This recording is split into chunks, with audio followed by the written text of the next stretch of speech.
Hey Mets fans, I'm Vito Calisi, and this is Jonathan Barron, and we are the hosts of the brand new official Mets podcast, Meet at the Apple. Now this podcast is going to hit different with exclusive content and experiences that you just won't find anywhere else. Now, before we take over hosting the show, we're going to hand the reins over to Howie Rose for a very special interview with Steve Cohen. So enjoy the interview, and we'll meet you at the Apple. Man, I heard those voices all the way across the complex. You guys should start a podcast. Wow! Thanks, Brandon Nimmo! Take it away, Howie. Well, thanks, guys, and I understand your strategy quite clearly. You're going to throw me to the wolves, have me do the first one. If I mess it up, then you guys get to swoop in, steer this thing to greatness, which I'm sure is how it's going to turn out, because we would expect nothing less on every edition this year of Meet at the Apple. And I'm very happy to report that our first guest, and this is kind of continuing a tradition that we've enjoyed since Steve Cohen bought the club, is the owner of the New York Mets, Steve Cohen. So again, I'm happy, Steve, that you've become our first guest and that we've made kind of an annual affair of this. Yeah, I mean, you couldn't do better than me. You couldn't find anybody else. Well, we've got strategy here. We start at the top and we work our way down. Fair enough. Fair enough. All right. I'm glad that you're with us. And why don't we just dive right into this thing? Because I know that with spring training beginning, there are a lot of fans who, had various expectations for what you were going to do during this off season. So why don't we, as an overview, take a look at what happened between the end of the season and now, how you've gotten to where we are, and what might happen between now and the beginning of the regular season, too. Yeah, I mean, listen, it wasn't like the type of off seasons we've had over the last few years where we're signing big free agents. And so it was a little bit of a different approach. And but what I'm excited by is, we've really built a lot of depth in this ball club, whether in the bullpen, whether, positional players. And so, from that standpoint, I like what we're doing. We're building a better defense and things that maybe last year we weren't as good at. And there are statistics out there that said, I think last year we were minus 26 in defensive runs saved. And so you can imagine one run in some games that could be really tight. And if you give the other team 4 outs, or you're sloppy with your fielding, you can find a way to snatch, you end up with defeat instead of victory. And so, so I'm encouraged what we've built here, and it's not going to make it. The names are not as high profile as previous, and but I'm excited by what we're building, and also excited by the opportunity to see our young ball players play, and we've got to find out what we got, and everybody loves prospects. And everybody wants, a great farm system, but the second part of that is then you got to let them play, and that's our plan. That's what we're going to do. And so, but I do think that we've built a really competitive ball club that I think is going to excite people. We're going to play great defense. You're going to see diving grabs. You're going to see the young players. Listen, a lot of our players that came up last year, they'll be in their second year, and so you would hope and expect for some improvement there. We've got Edwin Diaz, and obviously that was a big, unfortunate what happened to him last year. But we got him back this year, and so we're excited by that. And I think we're going to be really competitive and really exciting to watch. Now, you kind of spelled this process out. You really almost telegraphed it from, I think, even the first press conference that you gave after you became the owner a few years ago. You said that your goal was to build something sustainable.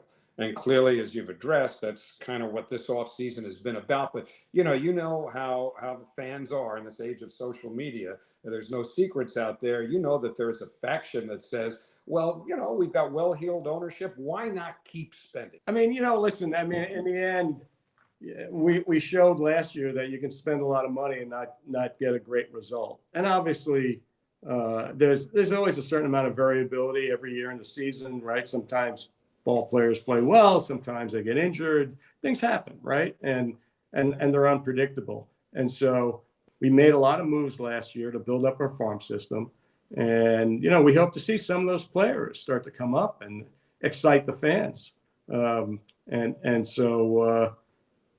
you want to create sustainability over a long period of time and not just for 1 year or whatever. And I think that's what we're building. And so I'm asking the fans for a little patience. I'm asking the fans and, everybody that, watches the Mets to embrace these young players. It's really interesting. And it was pretty fascinating that the situation with Trey Turner last year, where he got off to a really bad start, and the fans gave him a standing ovation at a game right at the. And this is in Philadelphia. This is in Philadelphia, right? Which is like, wow, okay, you wouldn't expect it from them. And then he went and right there it turned around his season. Players, they get in funks and sometimes they're adjusting to new surroundings. And so I'm asking the fans to give our young players a chance and our new players a chance. And let's see how the season develops. And I think we're going to be pleasantly surprised with how we end up. As we talked about the fans a moment ago, they're still, kind of balancing their desire to have a big name. And there are a couple of guys out there who, could conceivably help as a designated hitter. J.D. Martinez is out there. But young players also, apart from being talent, they're currency. And in order to maximize their value, either within this organization or someday another one as potential barter, you do need to find out about them. So is that the priority? Yeah, listen, these are tough decisions and ones that our baseball operations people are wrestling with. And yes, if you bring in a DH, then you take away at bats from either Vientos or even the flexibility of cycling players, give them a rest day, give Alonso a rest day or Nimmo and let them DH. And so, there's a cost to that. Saying that, we're always going to be opportunistic. And if the price is right and we think we can add value, we'll consider it. And there seems to be a simpatico just based on history between how David Stearns built his teams in Milwaukee, which were pretty successful on obviously a different type of budget than he's going to have to work with here. But philosophically, having him and having a bit of a track record in bringing young players along and creating something that is considered sustainable, are you more likely to just kind of step back and let him do his thing than perhaps you would with someone who might be of a different mindset? Listen, he's the consummate professional. He's had great success. I hired him for a reason, and so I'm letting him do his thing. And listen, we're in contact all the time. I have a point of view. Our discussions are interesting. He's very thoughtful about how he's constructing the team. And there's no one way to construct a team. When you look at the teams around the league, they've all done it differently. But the goal here, I think, is to create depth, good defense, allow our players, young players, to play and see what we have. And I think we can accomplish all that and still make the playoffs. And so I think, I'll say it again, I think the fans are going to enjoy the quality of the baseball they're going to see this year. And you did something last year at the trade deadline. And again, you kind of talked about it when you had your press conference in June as the season was unfolding and not going exactly the way you'd hoped. But, you ended up paying down a lot of money on older players like, obviously, Max Scherzer and Justin Verlander, as well as a couple of others. And effectively, you bought prospects, which is something that really hadn't been done to the degree that you did it previously. So do you feel, when you look back at where you were last trade deadline, the beginning of August, how far do you think quickly you might have expedited the development of the Mets farm system, or maybe the replenishing of the Mets farm system, to where you feel that maybe some of those kids can contribute as soon as this year? Well, I wouldn't describe it as buying prospects. We made trades. And the reality was that, some of the contracts I had laid out, the value of those contracts changed as players were playing through the year and what other teams were willing to pay for them. And so, I would call it marking to market in my terms in Wall Street, where that's the value, not what we paid for them or what the contract said, but what they were valued today in the marketplace. And so we made trades, and the goal was to get younger and get more athletic, and I think we accomplished that. And so, I actually, I really appreciate the fans that they got the strategy and they got it quick, and they understood what needed to be done and where we were going. And so, so kudos to them. I mean, they're excited. They love the Mets, and I appreciate the fact that they understood that this was going to be a process.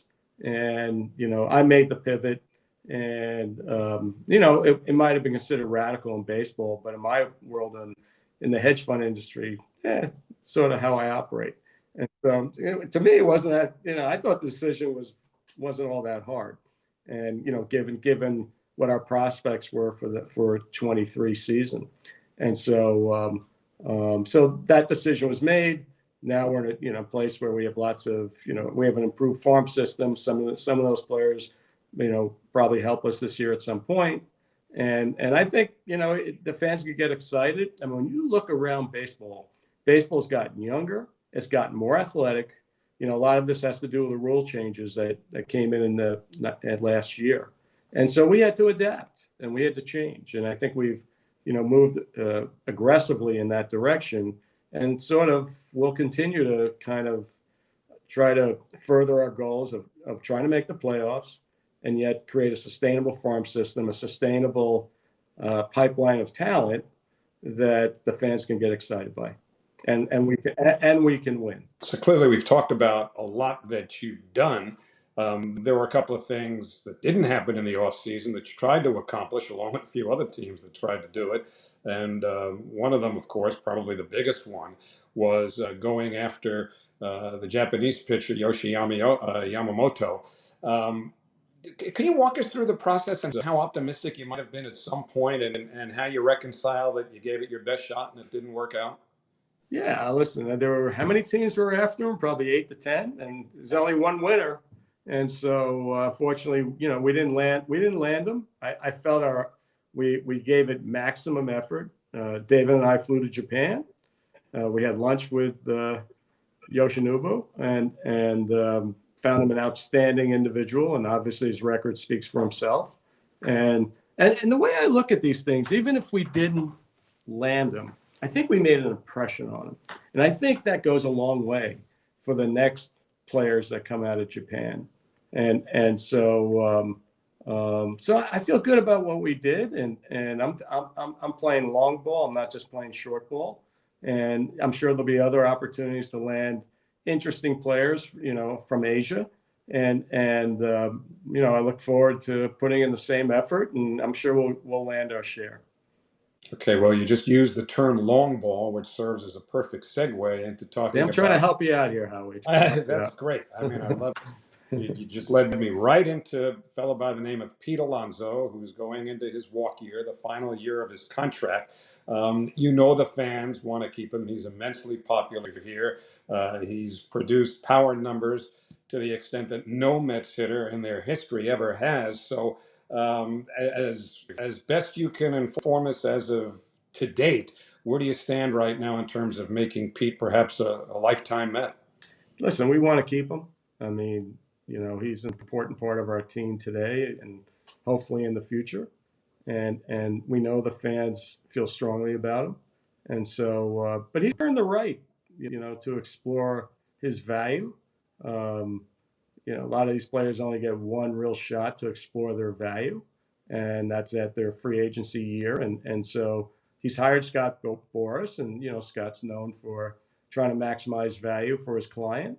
And so, I don't expect anything to transpire before Pete reaches free agency. We're always open to conversation.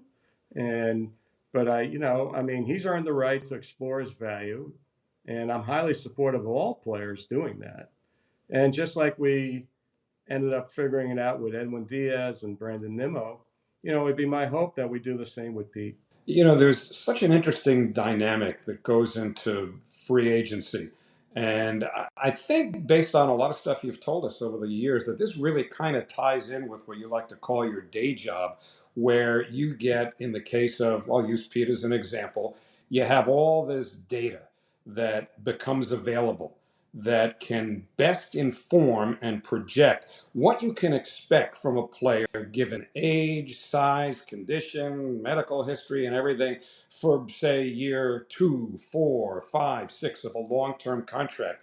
And that creates the ability to act pragmatically, which I know is what you have to do in what you do during the day, of course. But, with a player, whether it's Pete or anybody else, emotion has to factor in as well, knowing how the fans feel about him, knowing what your perception might be of his eventual legacy with this club. So how do you balance pragmatism, which informs you how to best do business, with the emotion of making a decision about someone who is largely beloved? Yeah, listen, I mean, it's you've got a lot of different factors that come into play here, and I'm not tone deaf. Okay, like I totally understand, the fans' love of Pete. I can't predict the future. I don't know what their expectations are, and we'll find out. There's the reality is never one player that makes a team, right? That's why they call it a team, and we've got to do what's in the best interest of the club over any one player. But the reality is reality. I mean, Pete is it's not, he's demonstrated he can play in New York. He's demonstrated he's playing every game.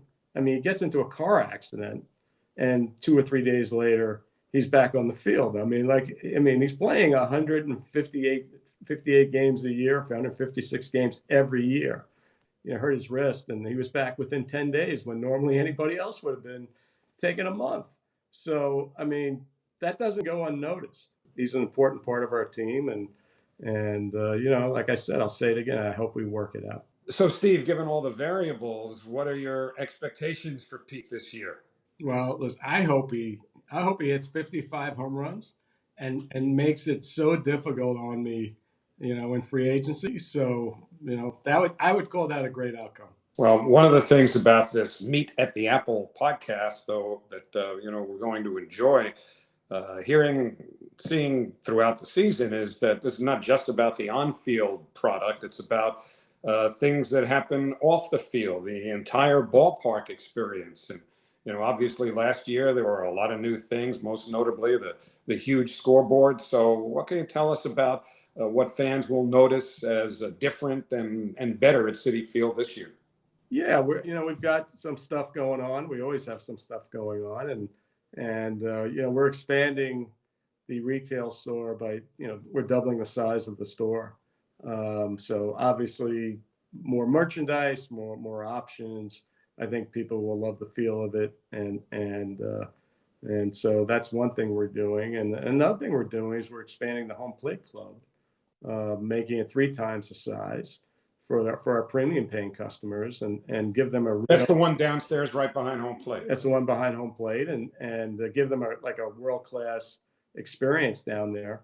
And so every year we're thinking about what else can we do to make the fan experience as great as possible. And I got plenty of ideas, and so just a question of funding it all. And that's something that always working on. But our fans can expect continuing positive changes to the ballpark, to their experience, and that's what I care about. That I want them to come and have a great time.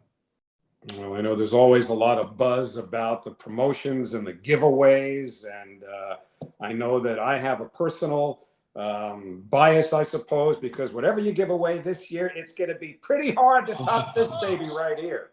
So I mean, that is something I suspect that could be an incredible, valuable item, way into the future. I'm looking at your shelf there. I don't see one. I think I can hook you up if you need one. No, you know what? I think someone took it. Yeah, probably. I thought your security was better than that, but I could get you another one if you want. It's easy. When I wasn't looking, who knows? Well, okay. So you may have to go a long way to top that one because this one talks. But what can you tell us about some of the giveaways that you think are going to be especially popular this year? Yeah, I mean, obviously we have the bobbleheads are obviously a big fan favorite, and we got one, I think, Mr. Met in London. We're playing in London in June, 2 games against the Phillies, and so we figure we'd play, do something that would celebrate that, and I encourage fans to come on over to London and enjoy a unique experience. So we're looking forward to that. We're always thinking about ways to get the fans excited. They love it, right? They love stuff like that, and so we are always thinking about new ways to excite the fans. One thing that I should mention too, because this came out pretty recently, and it was, as was reported, the product of a pretty detailed investigation that you did among the fan base, who said that we want more Saturday afternoon games, and you've made good on that. So, what was the process like there, and how much kind of hand wringing was there, between the idea of making a Saturday night kind of a special thing and listening to fans who clearly seem to support Saturday afternoons? Hey, listen, I mean, that's what we're trying to do. We're trying to listen to the fans, see if it makes sense, and that idea made a ton of sense. And so why not, right? I mean, if it means more fans at the ballpark and they're having a better experience and they can bring the kids. To me, I think it's a win for everybody. And that's sort of how we think about things. And we're always using data in ways to kind of inform, is this a good idea or a bad idea? And this lined up beautifully, so why not? Well, I know that your passions go beyond simply baseball. We've read about your passion for art, and I know that that's come into play again with particular artist collaboration. What more can you tell us about that? Yeah, it's funny. With the rollout of the promotional items, I think they kind of got lost in the discussion. So I was, I invited a couple of artists up to my suite. They love baseball, and we were just kind of brainstorming, and we came up with the idea of creating these are some of the most well-known contemporary artists in America today.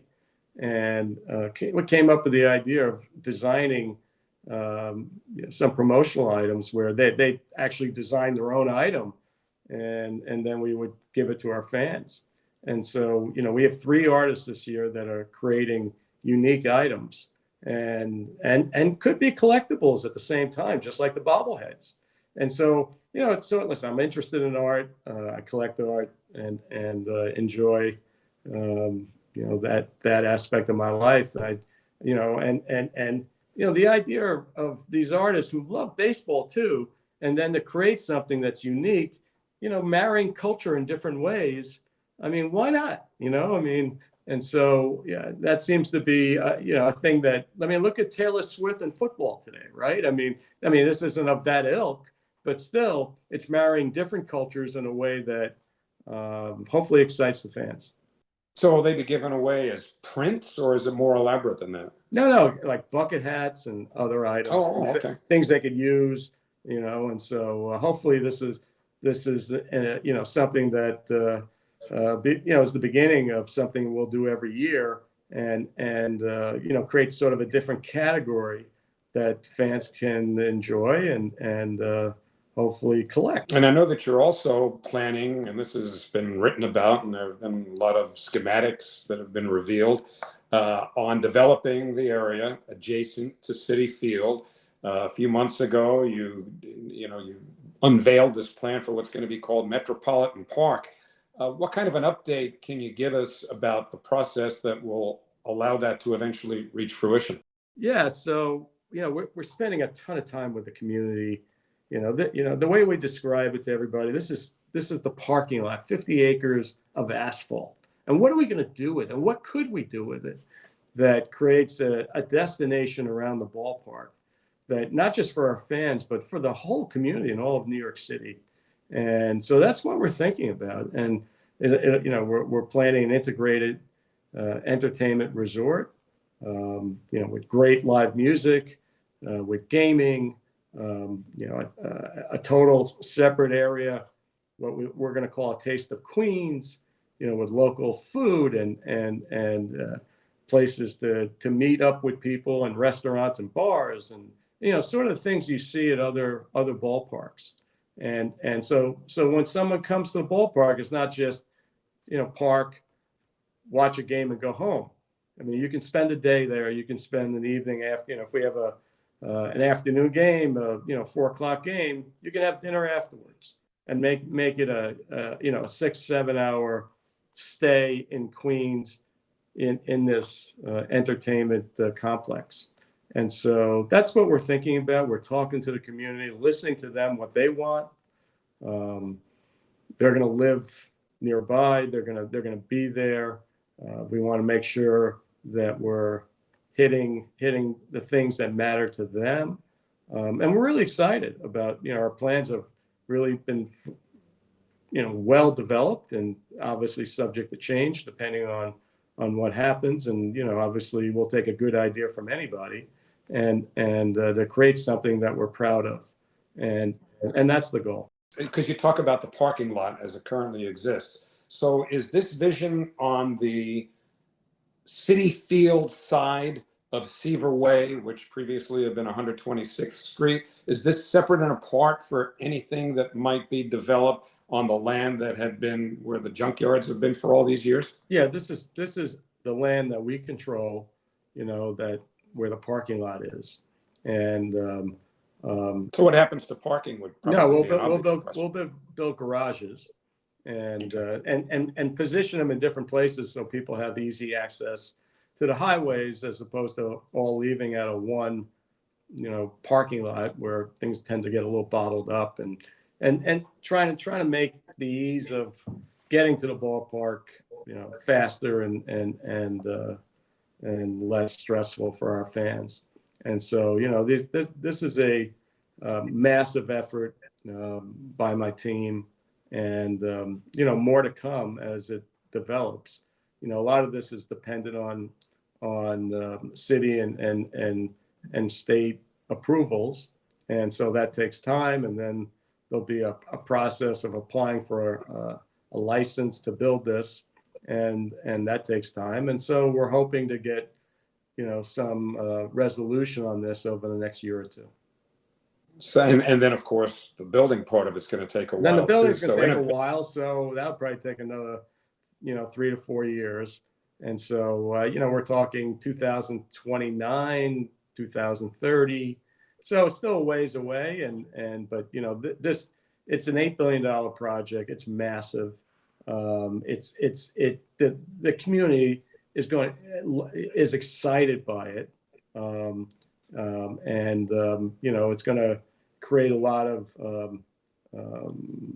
I think the fans are going to be really excited how we're going to transform 50 acres of asphalt into, there'll be a 20-acre park for the community. In addition, part of that 50 acres, ball fields for the community, entertainment and community type projects and benefits.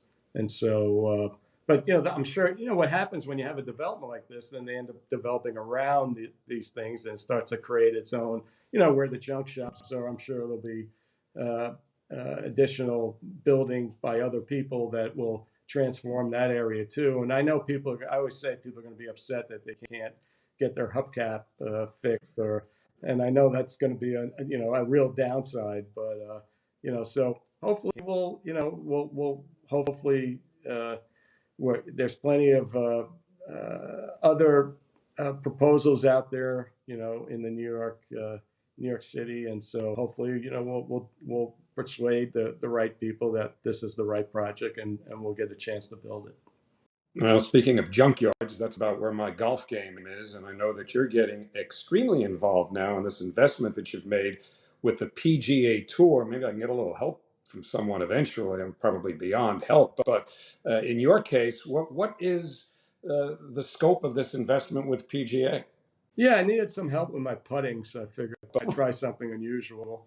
Um, listen, it's a passive investment, and with a group of sports owners who love golf and believe we can bring as sports owners,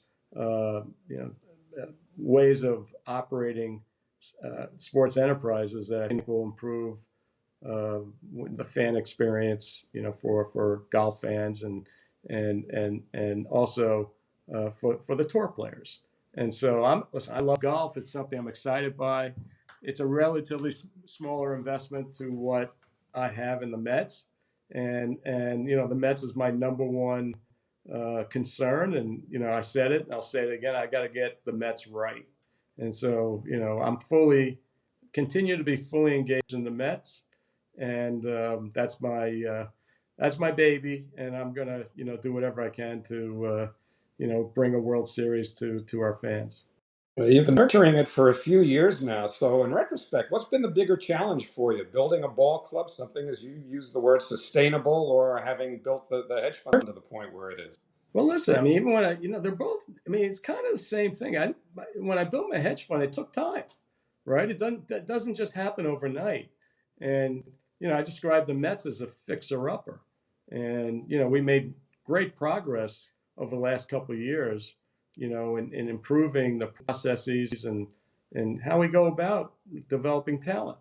And now with David here, we'll take an additional step forward in that, and I can already see the little things that are different that I think will improve the ultimate talent pipeline and the performance of the team. And so, that's something to look forward to, but it takes time, and fans have to be patient. It takes 3 to 5, maybe 6 years to develop a player, depending on how old they are. And so, it's a work in progress, and I'm really encouraged by what I'm seeing. And so I think there's a lot to look forward to. Well, we're all looking forward to the season. I especially enjoy having the opportunity to have this conversation annually prior to spring training and getting all the fans right into the loop about how ownership is feeling. So, again, Steve, thanks, and look forward to a great season. Yeah, happy to do it. I'm looking forward to the season. So I can't wait. Can't wait. Spring training. I'll be down there next week. I'm looking forward to it. Thanks again. As far as this first edition of Meet at the Apple goes, you can. Thank you.